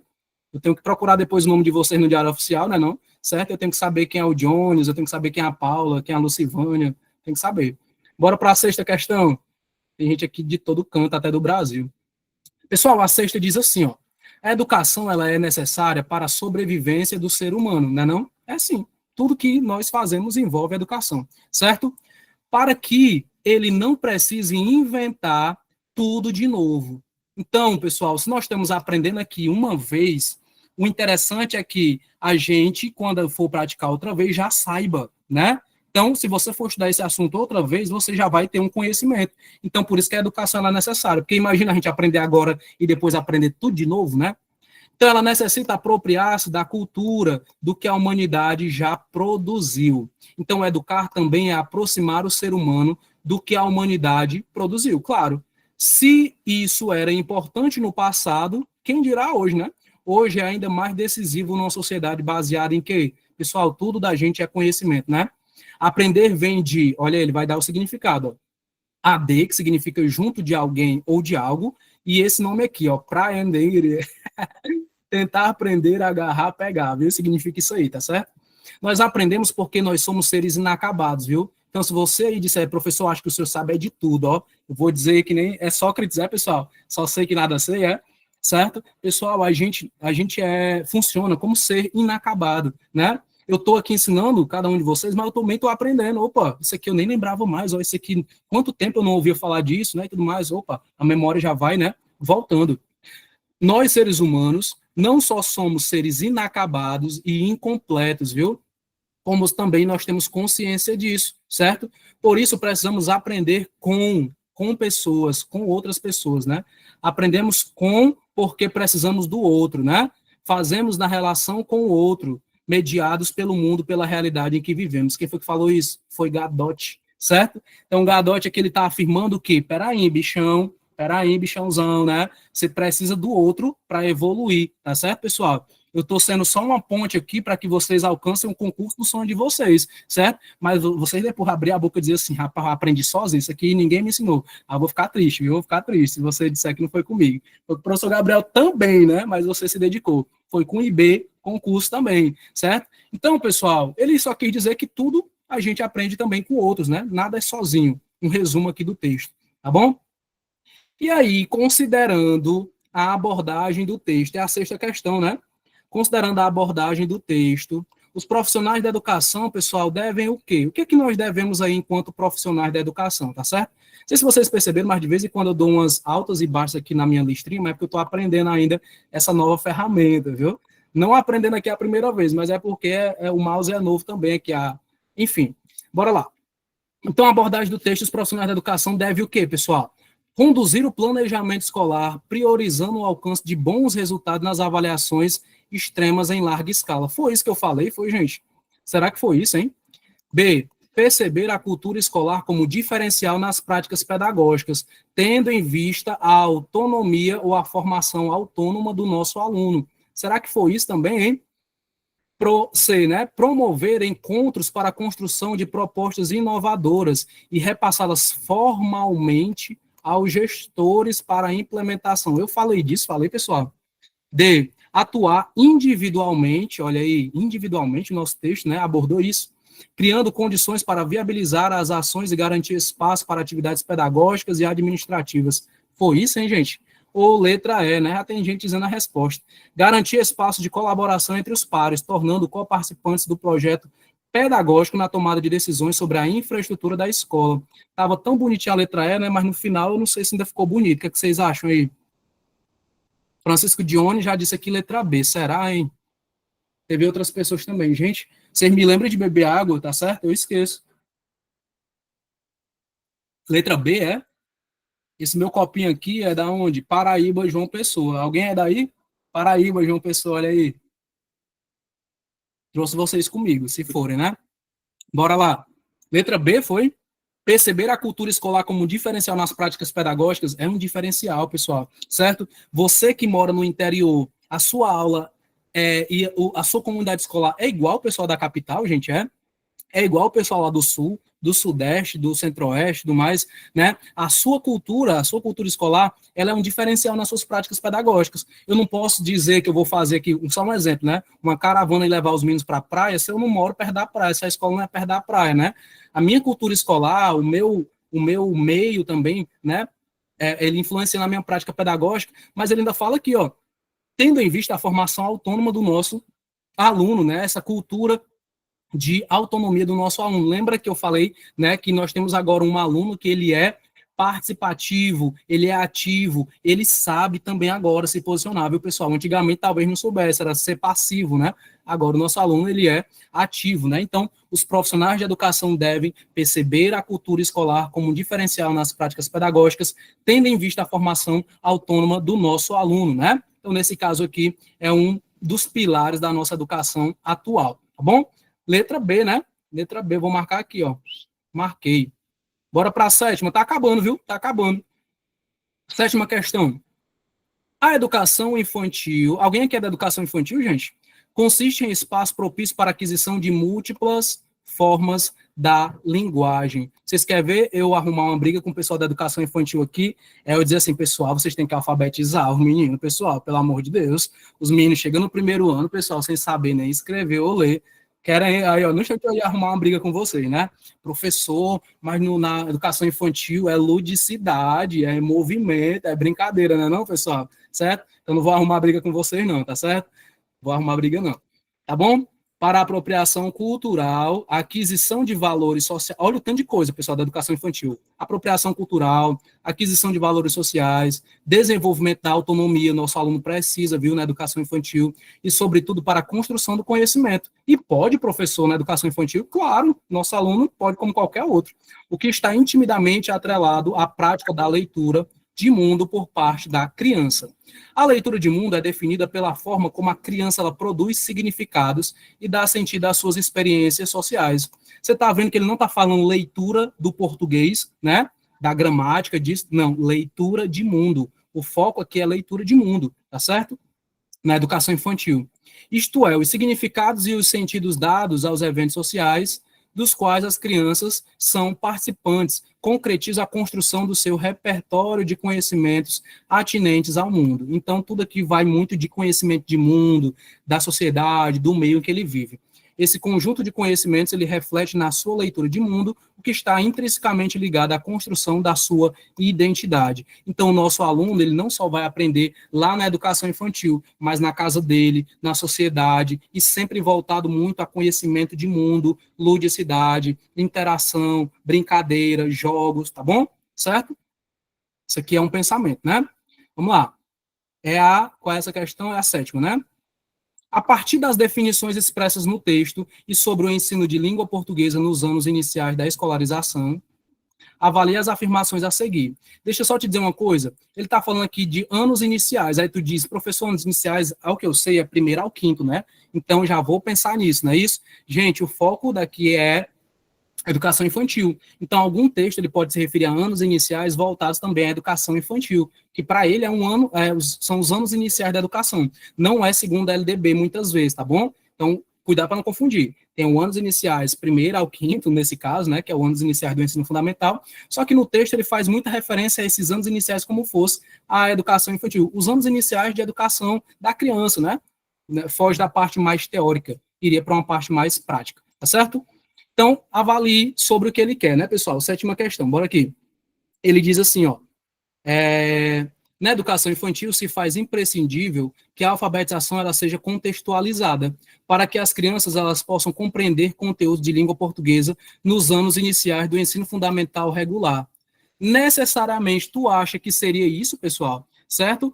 Só é imprescindível que a educação ela seja contextualizada para que eles entendam língua portuguesa nos anos iniciais do ensino regular, entendeu? Nesse caso, anos iniciais realmente, né?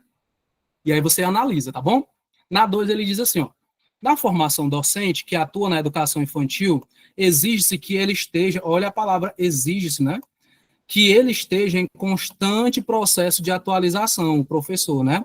Inclusive na produção e na difusão do conhecimento científico e tecnológico, na formação que implica frequente revisão da praxis docente, né?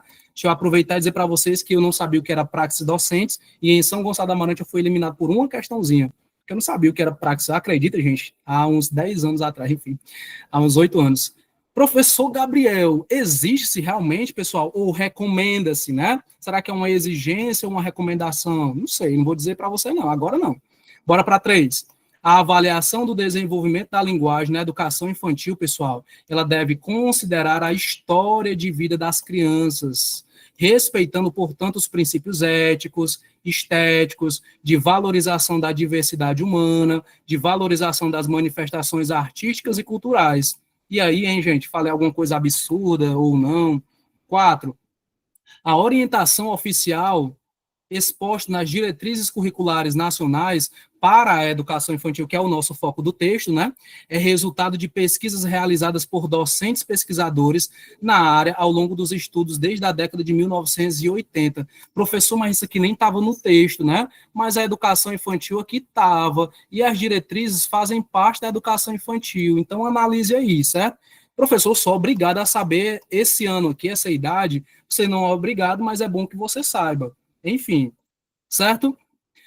O ensino de língua portuguesa, na 5, na educação infantil, deve considerar as diferentes produções textuais, os gêneros, né, também, visando a construção de identidades plurais e solidárias, pautados em um diálogo entre os conhecimentos produzidos cientificamente e os saberes produzidos, vivenciados nas comunidades locais. É eu dizer que só o científico ele não basta, né? Nesse caso, tem que trazer também as minhas concepções da localidade, tá bom? Da minha comunidade, nesse caso. Pessoal, e aí eu tenho minhas opções aqui, ó. O professor Senhor riscou foi tudo agora, não foi? Na A diz que é só uma, a 2 e a 3 que tá certo. Na B, 1, 2 e 4. C, 1, 3 e 4, 1, 3 e 5. D, 2, 4 e 5. E E, 3, 4 e 5. Diga aí para mim, diga. Qual é que você acha? Dê uma olhadinha para cá de novo, né? Com base no que a gente falou. E aí você vai dizendo, certo? Eu falei para você, pessoal, aqui, certo? Que nesse caso aqui, deixa eu até ver, na educação infantil faz-se imprescindível que a alfabetização seja contextualizada para que as crianças possam compreender conteúdos da língua portuguesa nos anos iniciais do ensino fundamental regular. Seria somente limitada a isso, hein? Será? Certo? Eu acredito que não esteja limitado somente a isso. Na formação do docente que atua na educação infantil, exige-se, eu diria para você que recomenda-se, tá certo? Que esteja em constante processo de atualização, né? É importante que o professor esteja, mas não seria essa exigência, seria uma recomendação, certo? Na 3, a avaliação do desenvolvimento da linguagem na educação infantil deve-se considerar a história de vida das crianças. Opa, isso aqui é importante, viu? Certo? Respeitando, portanto, os princípios éticos e estéticos, sim, de valorização da diversidade humana e de valorização da manifestação cultural. Eu marcarei aqui já, ó, 3, 4, né? A orientação oficial exposta nas diretrizes curriculares nacionais para a educação infantil é resultado de pesquisas realizadas por docentes pesquisadores nas áreas após longos estudos desde a década de 1980. Isso aqui, pessoal, é aquela famosa ou tu sabe ou tu não sabe, tá certo? Nesse caso, você precisa saber disso, que desde a década de 1980, né, nós tivemos todos os estudos aí sobre as diretrizes curriculares nacionais. O foco do nosso texto não é educação infantil, então não está fugindo ao texto, tá certo? Realmente aí foram realizadas pesquisas, né, tanto por professores e pesquisadores ao longo desse tempo para estabelecer aí as diretrizes curriculares nacionais para a nossa educação infantil. Então, como eu falei, ou você sabe disso ou você não sabe, nesse caso, vocês estão sabendo agora, tá certo? E a 5 também está correta, deixa eu ver, eu já estou marcando aqui a 5, né? O ensino de língua portuguesa na educação infantil deve considerar as diferentes produções textuais, muito bem, certo? Visando a construção de identidades plurais e solidárias. Foi sobre isso que a gente falou desde o começo, certo? Pautado em um diálogo entre os conhecimentos produzidos, tanto cientificamente, né, que no caso a formação dos professores, né, a graduação, os cursos, etc., mas também nos saberes produzidos e vivenciados nas comunidades locais. É importante que você trabalhe de acordo com a realidade da comunidade do seu aluno, tá certo? E a sua também, a da escola, né? Então, 3, 4 e 5 tá interessante. Deixa eu ver se tem essa opção aqui. 3, 4 e 5 tem, pessoal? Deixa eu ver. Tá aqui, né? Letra E. Letra E. 3, 4 e 5 é a nossa opção da 7ª questão. Beleza? Tranquilo? Rapaz, a gente tá mantendo 60 alunos aqui com a gente, né? Pessoal, tá acabando já, viu? Tá acabando, já tô na 8, tá bom? Muito bom, um público maravilhoso aí, vocês. Bora lá pra gente acabar. Isso aqui é bem rapidinho. Diferentes estratégias educacionais são anunciadas para atravessar a pandemia da Covid-19. Covid fez parte, né, gente? Por meio do ensino remoto, vocês gostaram ou não, né? Com exploração de diversidades dos meios de veiculação. Pessoal, plataformas e ferramentas digitais, televisão aberta, WhatsApp, tudo isso aí foi ferramenta, né? Correio com entrega para material impresso, até isso, viu? Entre outras. O que se impõe é que permitam igualmente a interlocução entre o sujeito de aprendizagem e os objetos de conhecimento, e que a qualidade do desenho metodológico seja atrelada à mediação do professor. Nada disso seria possível sem a mediação do professor. É isso que ele quer dizer, viu? Que é vital em contextos presenciais ou remotos. Ele está dizendo que você, professor, é importante tanto no presencial quanto no ensino remoto, tá bom? Bora aqui para as opções. Considerando o enfrentamento da situação relatada no texto, avalie as afirmações a seguir. Bora aqui comigo. O ensino remoto, ele exige, pessoal, um desenho metodológico que explore os recursos digitais ao máximo. Será que é isso, né? Visto que a tecnologia ela pode superar as falhas do ensino presencial. Vixe, professor, será, gente, hein? Bora lá para 2. O desenho metodológico em situação remota deve ser capaz de atender ao princípio da organização didática pela reprodução da situação das ações que ocorrem presencialmente. Mais uma vez, ele está limitando aqui ao presencial e ele também está limitando aqui ao presencial. Você avalia aí, certo? Bora para 3. O uso efetivo da tecnologia ocorre em função do desenho metodológico que se quer implementar, pois, enquanto meio, a tecnologia deve permitir atingir aquilo que se coloca como finalidade. Se eu tenho uma aula online dessa, por exemplo, pessoal, eu estou dizendo que eu não consigo presencialmente chegar até vocês. Eu, Gabriel, agora não consigo. Por isso que foi pensada essa aula online. Aí você avalia aí se a terceira está condizente, certo? E a 4, as mídias digitais e impressas são aliadas e podem ser utilizadas de forma associada no ensino remoto. E aí, você acha que elas são aliadas ou as duas são brigadas, né? As duas aí não são amigas, né? Bora aí, olha as opções. A, 1 e 2, B, 2 e 4, 3, a C, 3 e 4, D, 1, 2 e 3, e E, 1, 2 e 4. O que é que tu acha, hein? Eu já tenho minha opinião aqui. Não sei se vai ser igual à sua, né? Eu acho que na 3, quando ele diz assim, o uso efetivo da tecnologia ocorre em função do desenho metodológico. O que é esse desenho metodológico? A sua metodologia, a sua didática, né? Certo? Que se quer implementar. Pois enquanto meio, pessoal, a tecnologia é esse meio, né? Que te leva para uma finalidade. Se não dá no presencial, o online vai dar. Opa, um meio que teve um fim, né? Que teve uma finalidade. E a 4, as mídias digitais e impressas, elas são aliadas. Isso aqui é inimigo ou é aliado da gente agora, nesse exato momento, né? É aliada, nesse caso aí, e pode ser associado, né, pessoal, certo? Tanto as digitais quanto as impressas, nesse caso, porque tu lembra que a gente teve na pandemia aquela forma de entrega de atividades impressas, né? O aluno ia lá, pegava, ou então alguns professores iam deixar na casa dos alunos, né? Então, ali eram aliadas nesse processo, era porque ainda continuava o ensino remoto, porém com entrega de atividades, né?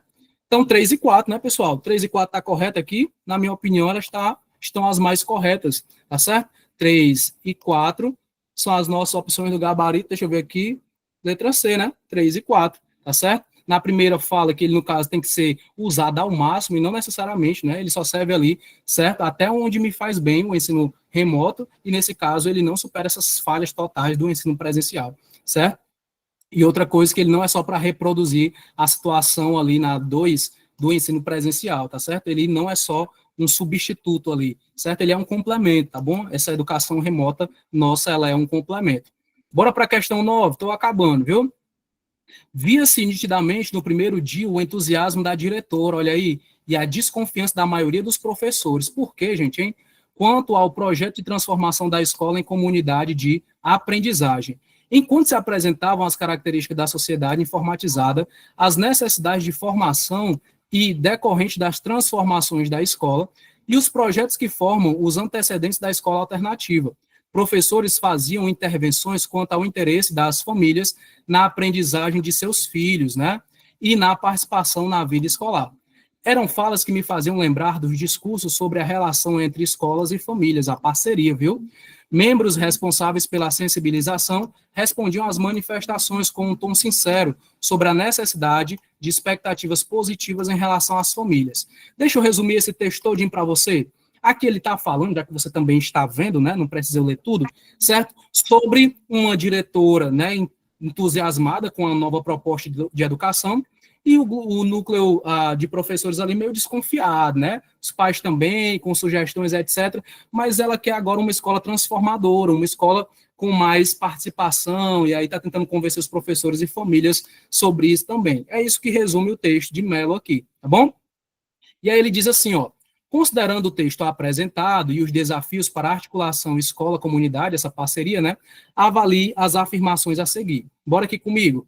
Primeira, o relato de caso revela que a etapa de sensibilização, pessoal, ela representa um momento de formação, de estudo e reflexão sobre os motivos pelos quais se propõe a transformação da escola em uma comunidade de aprendizagem. Deixa eu te dizer logo que sim. Por quê? Porque quando ela faz essa etapa de sensibilização, de conversa, ela quer isso aqui, ó. Ela quer também ter um momento de formação com os professores, um estudo, uma reflexão sobre os motivos, porque ela quer transformar essa escola e essa comunidade, né, pessoal? Então, a primeira já estaria correta.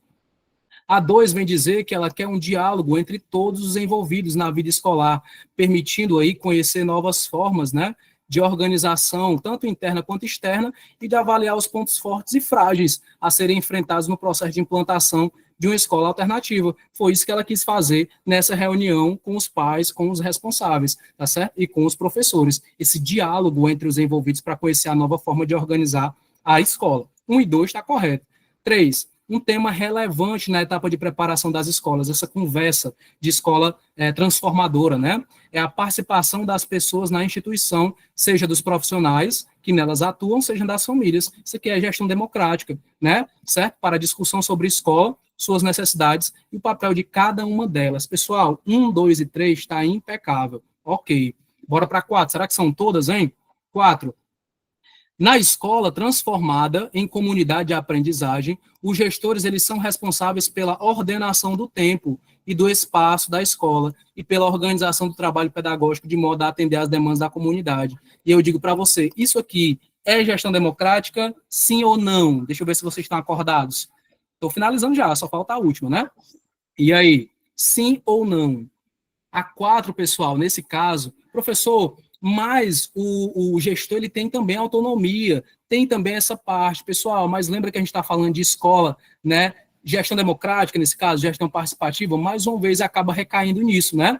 Não somente o gestor nesse caso, mas também, certo, os demais, os coordenadores, toda a sua gestão, junto com a participação dos professores também. Acaba sendo isso, tá certo? Porque senão sairia de uma gestão mais democrática. Então, nesse caso, a 1, a 2 e a 3, elas estariam mais condizentes com a nossa proposta do texto, tá bom? 1, 2 e 3, e a 1, 2 e 3 é a letra C, né?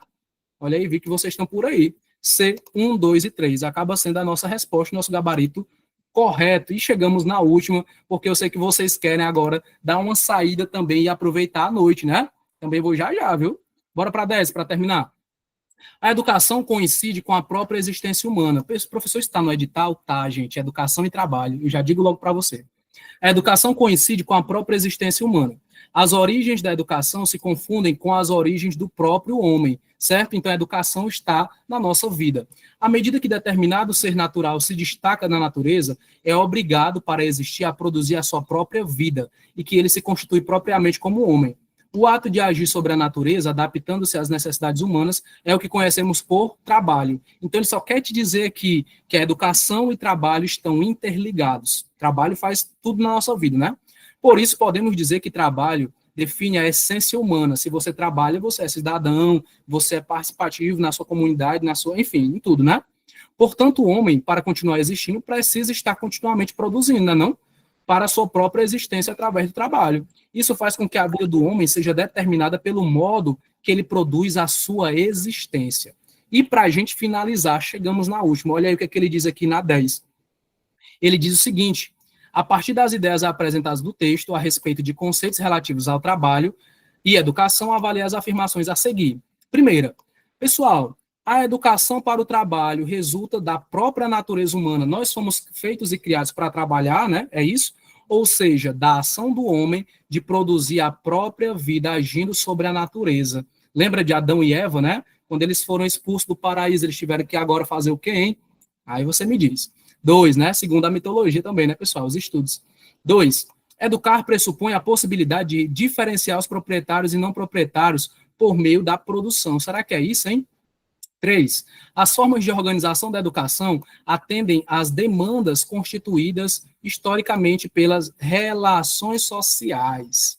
E a última, é função da escola reproduzir as formas de trabalho e, consequentemente, as distinções sociais existentes. E aí eu vou mostrar para você também o nosso gabarito aqui para você já ir pensando. Dê uma olhadinha aí, certo? Rapaz, muita gente aqui ainda na aula, viu? Chegamos até o final intactos e invictos, olha aí, certo? Show.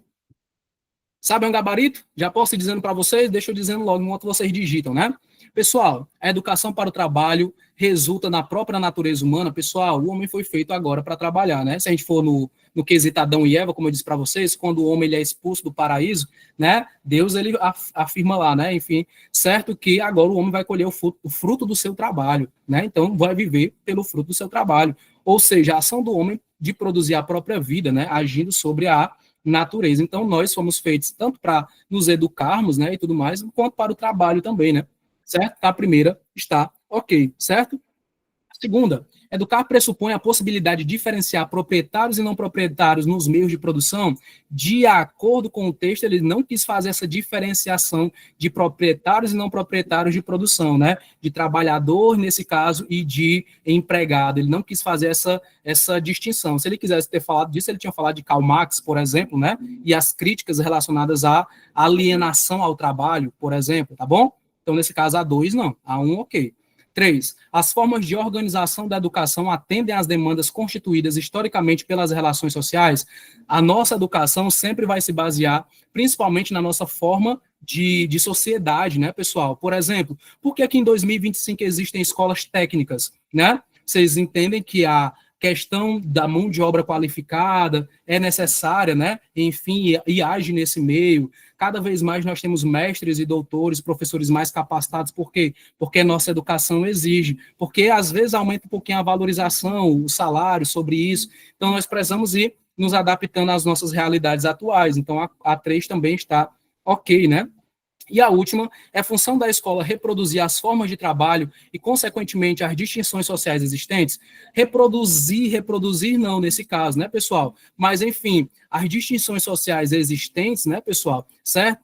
Não digo para vocês que sempre vai existir, mas sempre existiu. O rico e o pobre, sempre existiu, né? A questão dos que têm mais privilégios e os que não têm privilégio. A escola não tenta reproduzir isso, né? A escola tenta acabar com essa distinção de rico e pobre, né? Enfim, dessa mediação, tá bom? Não reprodução disso, né? Então, 1 e 3, 1 e 3 é letra, deixa eu ver aqui, letra B, né, gente? 1 e 3, letra B, tá bom? Letra B só me lembra IB concursos. Chegamos até o final, né? Acredito, gente, ó, que eu resolvi 10 questões com vocês. Eu achei que a gente ia até só 5 horas, né? Mas me desculpa aí, meu diretor do IB concurso, me desculpa aí, alguém que, rapaz, achei que ele ia só até 5 horas. Gente, eu me empolgo, eu disse para vocês, né? Mas tudo isso é porque eu queria mostrar para vocês quem é o professor Gabriel Corrêa. Eu queria dizer para vocês, certo, que para mim é um prazer, numa tarde de sábado, agora à noite, né? De tarde para noite, tá conhecendo gente aqui do Brasil todo, né? Posso dizer do Brasil todo. Eu sei de tudo, pessoal. Olha o dedo, ó.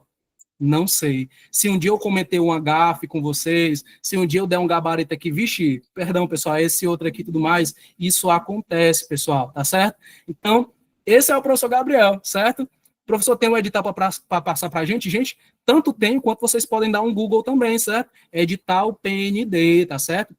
Vai sair para vocês lá, ou então vocês podem colocar matriz de referência PND, que tem assim que você dá um Google, tá certo? Mas a gente vai disponibilizar no grupo. Vamos fazer o seguinte, entra no grupo de estudos, eu acho que vai colocar aqui para a gente, né? O pessoal aqui que está aqui no nosso comando. Não sai agora não, pessoal, não sai agora não, certo? Estou lendo aqui os elogios também, viu? Excelente aula, muito obrigado. Mas, gente, a gente vai criar um grupo de estudos, tá bom? Tenta entrar em contato também com o pessoal do IB Concurso, tá bom?